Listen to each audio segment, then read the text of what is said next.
thrives on knowledge and intuition. One man has consistently defied odds, challenging the status quo, pushing boundaries and guiding us into the depths of human wisdom. This man, known to us only as Ken, has been the guiding light in a labyrinth of confusion, the harbinger of discernment in an era of information overload. For years, he has ignited minds and sparked countless debates with provocative questions and thought-provoking answers on the show that redefined the way we perceive our reality, Ken's Think Tank. Season after season, Ken and his guests have unearthed truths, unraveled mysteries, and inspired us to think, question, and wonder. But all good things must come to an end. Now, the shadows of the final curtain begin to loom as we brace ourselves for the grand conclusion. The stakes have never been higher, the questions never more profound, the answers never more essential. This is the final frontier of enlightenment, the ultimate pursuit of knowledge.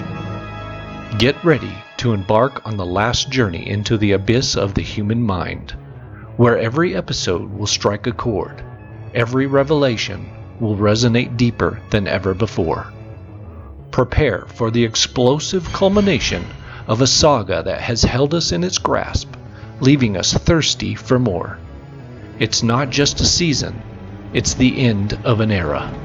It's the final call to those who dare to challenge conventions, break out of the mold, and unravel the tapestry of existence. This is the final season of Ken's Think Tank. Dive in as the final chapter unfolds and the legacy of Ken continues to inspire, question, and ignite thought. One last time, let's tank up our minds and think.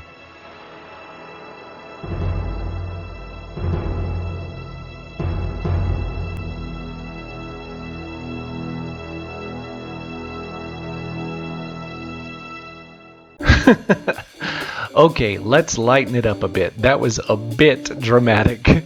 Yes, this is the last season of Ken's Think Tank. This project began as an idea, an old GoPro camera and a headphone boom mic taped to the roof of my truck.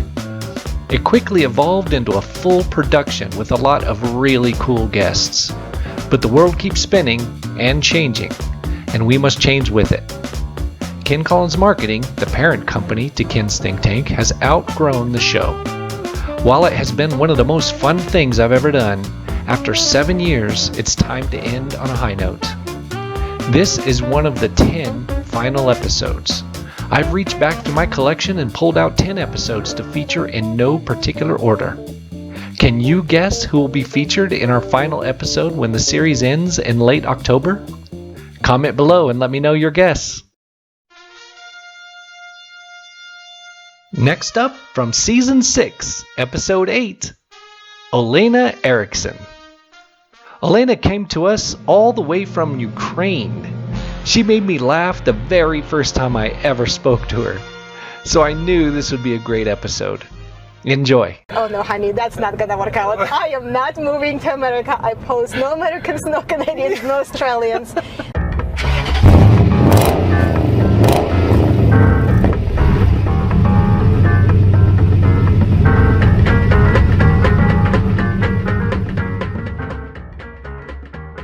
What would possess a smart, beautiful, successful business owner to pack up and move 6,000 miles away from her home? Love, of course. Olena Eriksson was a single mom with a full-time nanny to care for her 2 kids, because she was also the successful business owner of 2 busy restaurants. She was doing great financially and enjoyed her life in Ukraine, except she was too busy to date. She hoped to find somebody close to home so she could maintain her businesses. What she found was a man who lives in Farmington, which was way too far for her liking. Love won her over, and now she's become a jewel in our community for over 10 years now.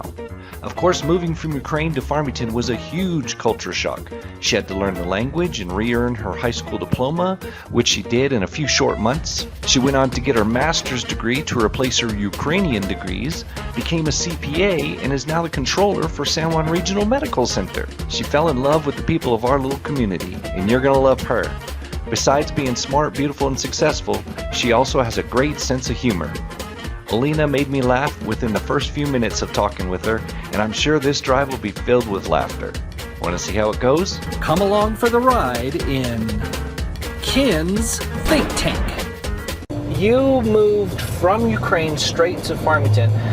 Is that the reason why you moved? Is meeting your husband?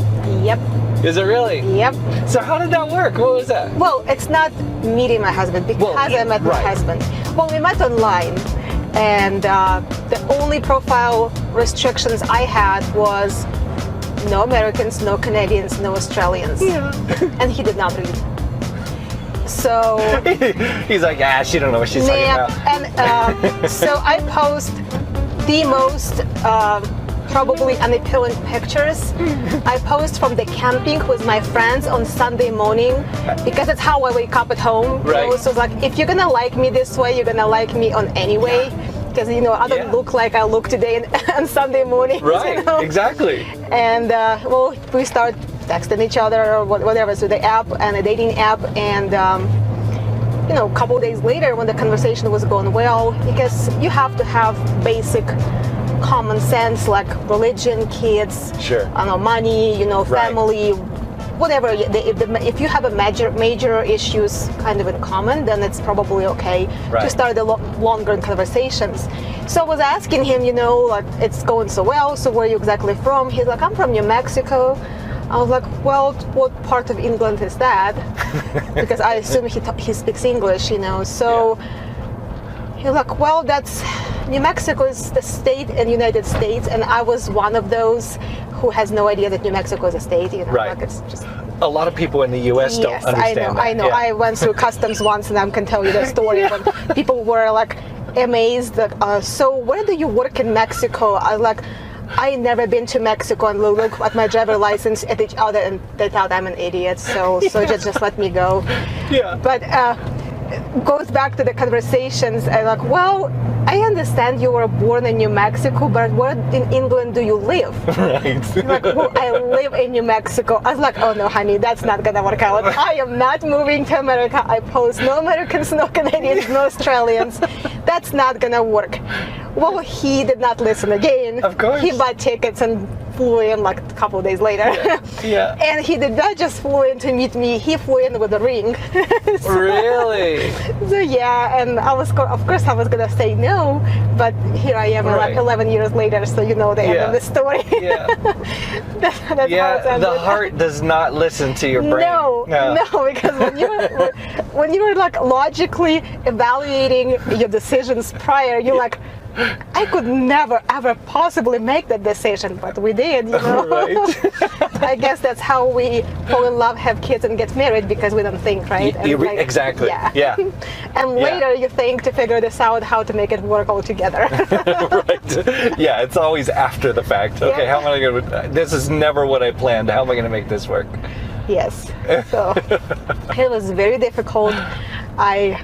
In Ukraine, I had no mortgage, I had no debts, I owned 2 businesses, I owned 2 restaurants. I was a single mom with a nanny, a full-time nanny at home, so I had a pretty good life. Yeah. And, coming here was completely like, I have to cut everything off, and that's why I was not going to move anywhere far, because I was going to retain my business. And, right. And my family, of course, in Ukraine, so it was kind of the goal. Yeah. And of course, today, when Ukraine was going through and everyone is leaving anyway, of course I made a good decisions for myself and my kids, but that time, that was not the reason I was making that decision. Right. Because I was in love, head over toes. Oh man. Well, I still am, but but at that time it was way different. So it was difficult at first, because of course when you come in, it's everything is different. You have no more friends. I realized very quickly I did not speak any normal English at Right. all. I couldn't go to grocery store. I can't get a job. I can't do anything. So I could just stay home and complain and be miserable, or just only have a Facebook Russian community, or Ukrainian community, whatever Sure. communications. I actually thought, okay, well, let's get started, because nobody cared about my degree or anything like that. If it's not American, sorry, honey, you have no references, you have no confirmations, nobody cares. Right. And I discovered we have this amazing place called San Juan College. I will not stop raving about it, Yeah. because that's whatever people created in there, that Dr. Henderson's idea actually worked. And that's one of the most amazing places and gems you guys have here, and that's actually very good quality of education.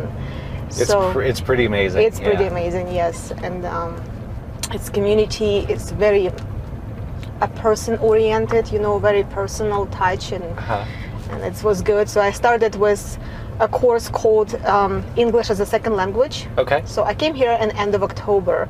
I started this course 1 week later, so it's like in November. By Christmas, I already completed all the assignments and exams.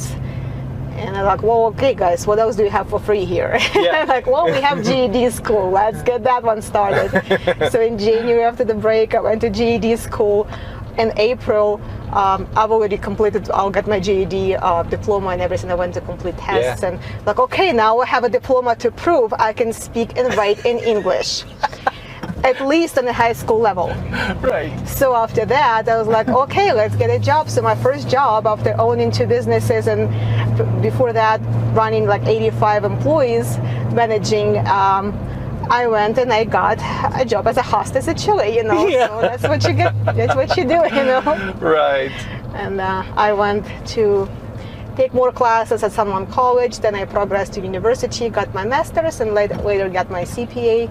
Of course, after Chile's, I got different jobs, Yeah. I was there only for 3 months. Sure. But it was a very good experience. I've met good people as Yeah. regulars in there. I was going to ask, do you think that jobs like that are a little bit helpful to help assimilate into the culture? Yes, it does, because first of all, you meet different kind of people. So Yeah. you meet people who are regulars, you meet people who are actually as a guest, and you Right. also meet people who are making a living in this kind of environment. Yeah. And they're not the most wealthy class, Right. or something. You actually meet people who sometimes can't afford gas, or sometimes you can't afford a daycare, or there's single moms or single dads, and that's the way it is. Somebody is caring for their elderly or disabled parents. Right. And it's actually introduced me to a different understanding and perception Yeah. of because all I knew and all my imagination about America was from a Desperate Housewives Right. kind of things. Right. Like I thought Crazy I TV thought the shows, yeah. whole cities look like a Wisteria lane, and everybody dresses here as Desperate Housewives. So and everybody looks like Eva Longoria, but did not. That's so funny. I think that happens all the time. We do the same thing. We build up stereotypes in our head of what other countries are going to Yeah. be like, and then And then you go there and it's like, oh, what? This is nothing like yep, it's like my husband, he thought it's all Dungeons and Dragons kind of looking things, and everyone is dressed like babushka, in kind of pictures. And then he went, and it's a completely European country Yeah. with a way better infrastructure and kind of, building designs and stuff like in America, and everybody dresses in Right. mini skirts, Yeah. open backs, and There's a guy in a hoodie and blue jeans working as an IT person. yeah. And he's like, oh, okay, maybe I should not give you a ring just the first thing in the airport, I should have searched around. I was like, well, honey, too late. I already said yes. You're stuck with me now, buddy. Oh, that's awesome. So what is Ukraine like? Explain that to me. Well, Ukraine is it's the largest country in Europe. Yeah. Ukraine has in its area the geographical center of the Europe as a continent. Okay. Ukraine has a history probably as long as Scandinavian's country, so it's dated to 4800 BC. Wow. Ukraine is a country who introduced the first constitution in the world, Really? and it was 70 years before the American constitutions. Yeah, I mean, we're Yeah. baby as far as the country goes. Yeah. We had an elected body of officials in 1700s. Yeah. Not sorry, not like somebody appointed. It's actually elected body of officials. Right. So we are a very democratic, independent country. Just so happen Yeah. we have the richest soil on Earth, Yeah. the most productive and fertile soil on Earth. I've been doing a lot of investing and researching things for investing, and actually we're going through food shortages right now Yep. because of Ukraine and Russia, and that whole mess. And so like 20% of the world's wheat and corn and something like that come out Sunflower of seeds, there. mhm, Yeah. that's correct. And almost all of the sunflower oil comes from there. Ukraine. Yeah. That's correct. Wow. Yeah, we are very dancing and singing nation. Yeah. Really. You dance and sing a lot, and every event or like the weddings here in America are so boring. People just come and eat, shake each other's hands, and they leave. Oh no, the weddings in Ukraine are like a couple day longs, and all you do is dance. So when they say that you drink a lot, well, you dance a lot. So you Yeah. sweat it out pretty much. So you have to drink again to keep having fun. So it's not like you're drinking and have been drunk. It's not. Yeah. So when people were asking me, so many different singers, like a world-renowned singers, go to Ukraine or they perform in subways when people in shelters. Yeah. And we're still in a war.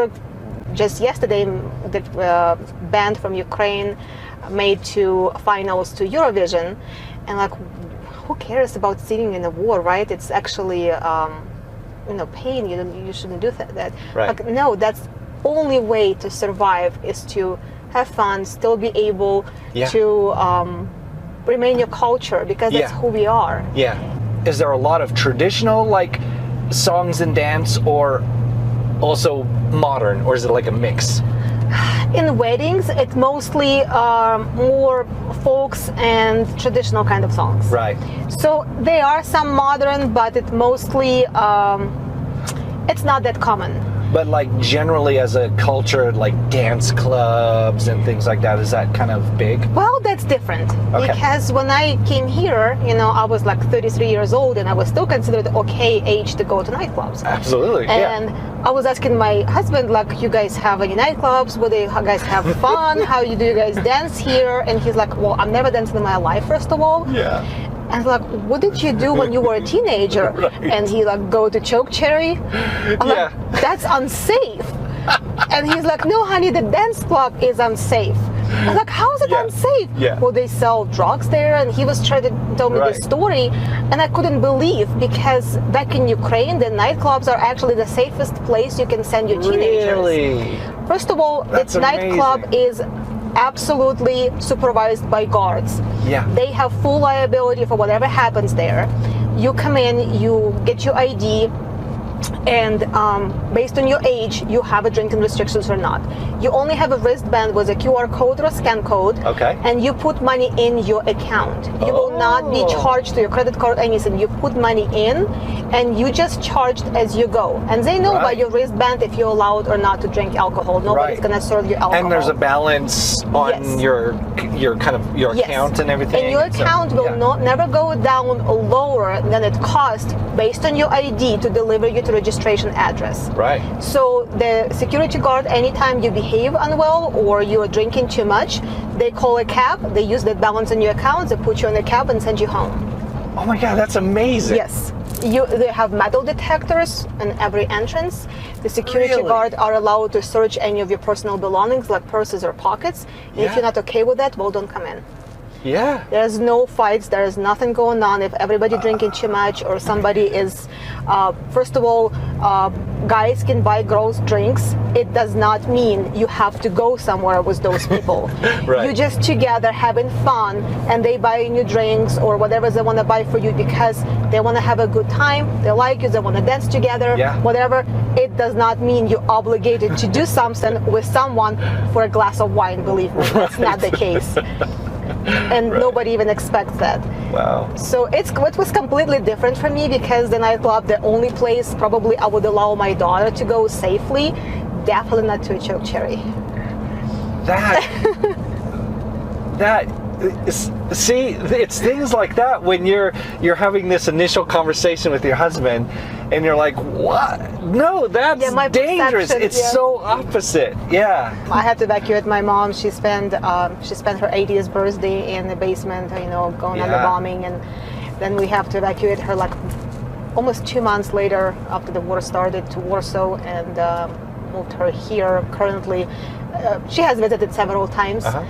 She never intended to move or anything, and she always had two-way tickets, but that's the first time she actually has no certain date to come back. Right. For current circumstances. That was going to be my next question. Is I'm sure you had family and friends and things like that in Ukraine. So is it just your mom there, or? Well, my mom here. My brother is actually, in his family is there. Okay. He stays because he's under age of 65, so he can be called to the military at any time. That's the law in Ukraine. If you're between age 18 and 65, you can't leave the country. But his family has left, and they live in Poland currently. Some of my friends moved, some of my friends stayed, or just moved to somewhere in safer part of Ukraine, like the western part. Sure. Currently, it's unsafe anywhere. Yeah. Did you say that you had a business and like 2 restaurants or something? What was the deal? What were your restaurants? I actually had 2 restaurants, which was a full-blown adult restaurant with barbecue and outdoor patio and stuff like that. Was accommodating weddings. We had weddings almost every weekend, anniversaries, whatever. It was almost booked for private events almost every weekend. And the second restaurant was alcohol-free, which is a bakery and children's cafe, which was built in the theme of the pirate ship. So you have a second story with the pirate hats taken out. It was all placed with animations coming up. The people's dressed as a pirate. You can have birthday parties and stuff. And we had a bakery, which was accommodating for outside cakes and wedding cakes and things. And it was very successful. How cool is that? I was a manager of logistics and marketing department for a big dairy manufacturer. Yeah. So I was managing about 85 people who are drivers, sales people, line people, the production people, and so forth. Wow. And you just gave it up to like... Yeah, I told you sometimes you make decisions. Moved to Farmington with a guy from the United States, which you swore you would never do. Yes, because I was so busy person that couldn't afford vacations. If you have a business, you have to be there 24/7. Otherwise, it's not going to run well. So I had a nanny taking care of my kids and my mom helping. And I was, sometimes would go on a dates because I was a single mom for a long time. And my mom, you have to date, you will end up with TV, your kid's gonna grow up, know. So I would go on a date, and you have to spend at least 2 hours of your day to listen to someone who's completely uncompatible. And I have to smile like I like the joke. And the guy knows we're never gonna meet again. I know we're not ever gonna meet again, but we both act for 2 hours to be nice. And it's like, I can't waste that time anymore. I just cannot waste that time. So I went to the dating agency, paid them money to do the psychology test, create me whatever profile, whatever they need. And they had a hard time to find somebody compatible to me, because I'm apparently not a nice and very direct person. And they're like, well, would you consider extending your search somewhere abroad? He was like, okay, guys, you can do that. There's just no Americans, no Canadians, no Australians. I'm not going to move far to Europe as far as I can go. And I'm like, okay. So they didn't listen to either, like, no, we need to open up worldwide. No, we did. They did listen. They put it, no Americans, Australians, that somebody did not read. But I guess, when you know, you know. And I'm glad it happened. And the strangest, we have a saying in Ukraine, if you want to make God laugh, tell him about your plans. Yeah, exactly. So, yeah. There you go. Yeah, that's true. Oh, man. Well, that's awesome. I'm glad that you're here. I mean, of all the places that you could have ended up. At Farmington, New Mexico, and I love it. There weren't even other stops. It was just straight from Ukraine to Farmington. Yeah, there's no stops between Albuquerque and Farmington, no. No, there's nothing. That's amazing. So I didn't really have an option. You couldn't get out anywhere. No, I don't want to do this. Yes. You just were wandering in the desert. That's true. Oh, man. Well, I'm glad I met you. And, thank you. And You just seem like a really funny person. You're cracking me up. You're trying to explain to me where this parking lot was to meet you, and I don't know what each parking lot is named, but you're telling me that the corner, and then you're kind of explaining the things around that corner. Again, I know the helipad, but you said something about the morgue, and I don't know where the morgue is. And behind you. just right, okay. And so, I don't know, so you're telling me all this stuff. And so then I just love your accent. You said, so yes, you'll meet a Ukrainian woman in Farmington at morgue. It'll be good.